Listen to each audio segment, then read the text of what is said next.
Welcome to the deep dive. You know that nagging thought, the one that whispers about maybe starting your own business? Mm-hmm. Today, we're going straight for it. Is it truly possible to launch and, well, succeed without a huge pile of cash to throw at it? Yeah, because the common wisdom, it loves to tell us that big dreams need big budgets. Exactly. And Yeah. that idea can be so paralyzing. And that's really the hurdle we're tackling head on today. That perception, it can stop so many brilliant ideas before they even get off the ground. Right. So our mission in this deep dive is to try and dismantle that myth, to show you how to not just start, but actually build something meaningful, potentially on a $0 budget. Okay. We're digging into the core strategies, the essential mindset shifts, and those real-world stories that kind of prove initial investment isn't the only way. Yeah, definitely not the only fuel for success. We've gone through the material, pulled out what really matters, the practical steps, those mental pivots you mentioned, and yeah, those inspiring examples that show this isn't just theory. Okay, let's get right into it then.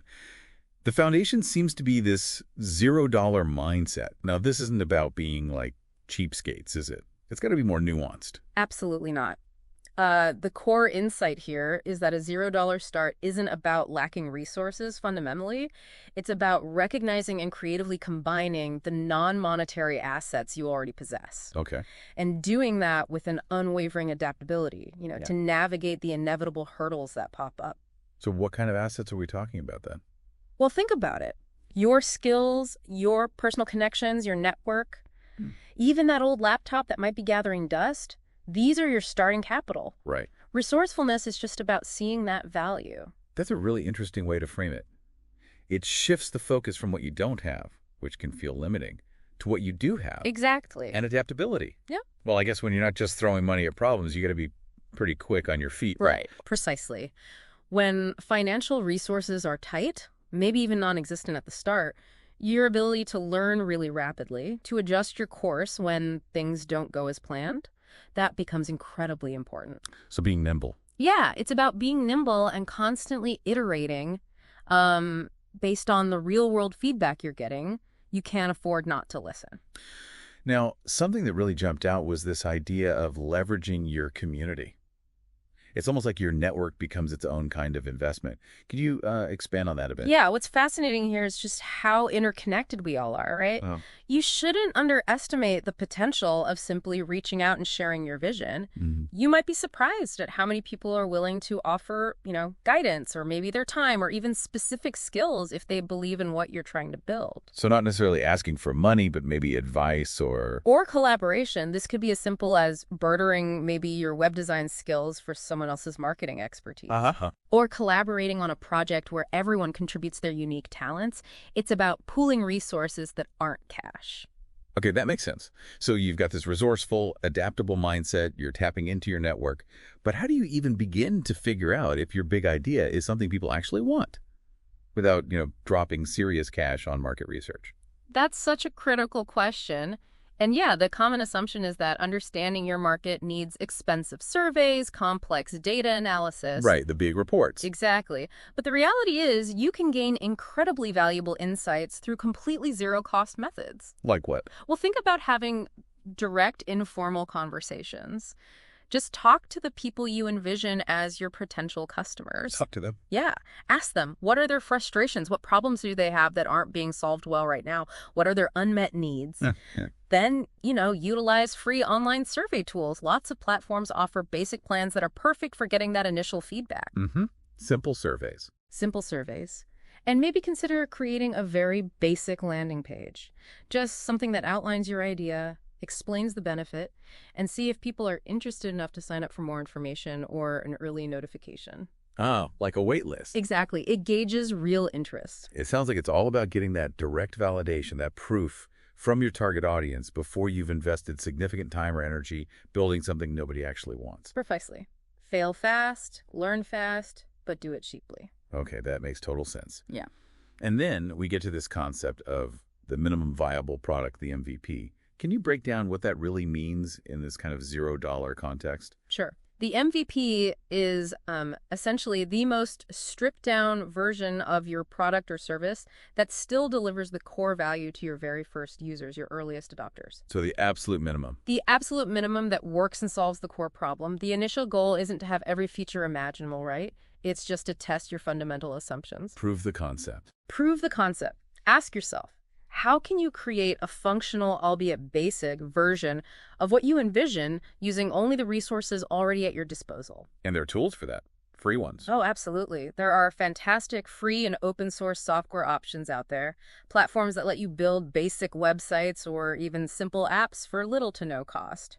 And even free design tools that can help you visualize your concept, create a mock-up. So it really is about proving the core value proposition first without getting bogged down in all the extras and the complications. Yeah, exactly. Keep it lean. We came across a couple of really compelling examples, actually, of companies that started with this very lean approach. MailChimp, for example, I read they started as just a side hustle. Yeah, that's right. Focused on a very specific need. Simple email marketing for small businesses. Which was a real pain point back then. A huge pain point. And what's so insightful about MailChimp's story is how it highlights the power of focusing intently on that specific problem and just delivering real value from day one. They didn't have a flood of venture capital. They grew organically, step by step, just by solving that tangible need for their early customers. It's a classic testament to bootstrapping. Bootstrapping, right. And then you have Reddit, which is now this, well, enormous online community.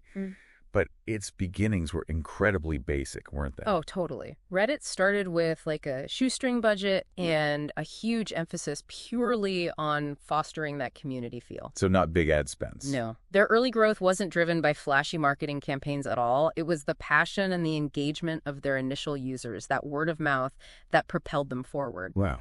These aren't just, lucky outliers. They really demonstrate that a $0 or very near $0 start can actually be a powerful launchpad. It almost makes you wonder if those initial limitations, not having the money, can actually force you to be more innovative and maybe more customer-focused in the long run. I think that's a crucial point. It sounds counterintuitive, but constraints breed creativity, right? When resources are scarce, you simply can't afford to make assumptions.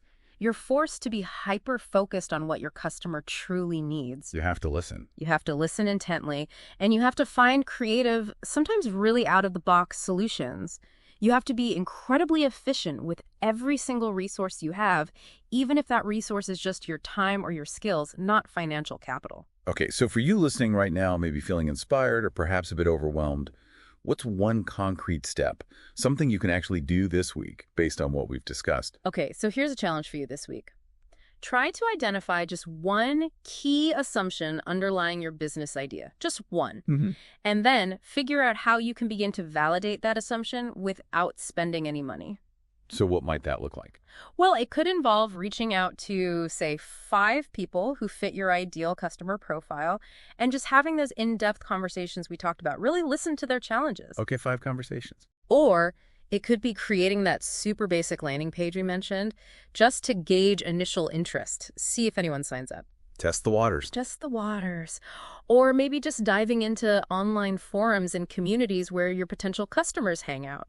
See if others are actually talking about the problem you think you can solve. Right. See if the problem actually exists in the wild. Exactly. Just take one small free step to test a core belief. And we'd really encourage you connect with other listeners. We have our online community forum, share what you're trying, share what you're learning. We're all kind of in this together, exploring these ideas. Yeah, absolutely. Sharing those early insights, even the failures, can be incredibly valuable for everyone. And remember, this isn't about, overnight success. That's usually a myth anyway. Totally. This is about laying the foundation for something sustainable, something potentially meaningful, driven by your passion and your ingenuity, not just your bank balance.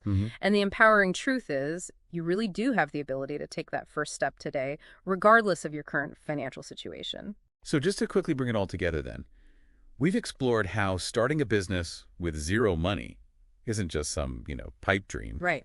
It's really about cultivating a specific mindset, resourceful, adaptable, finding creative ways to validate your ideas without needing investment up front. Focusing ruthlessly on that essential minimum viable product, the MVP. It really tapping into the power of your community, your network, those non-cash assets. Yeah. And as you think about all of this, maybe mull this over. How might that very constraint, the fact you're starting with $0, how could that actually become a powerful engine for long-term innovation? Interesting. Could it lead to a deeper, maybe more authentic understanding of your initial customers, precisely because you don't have money to insulate you from their real needs? What unexpected advantages might actually emerge from embracing that initial limitation?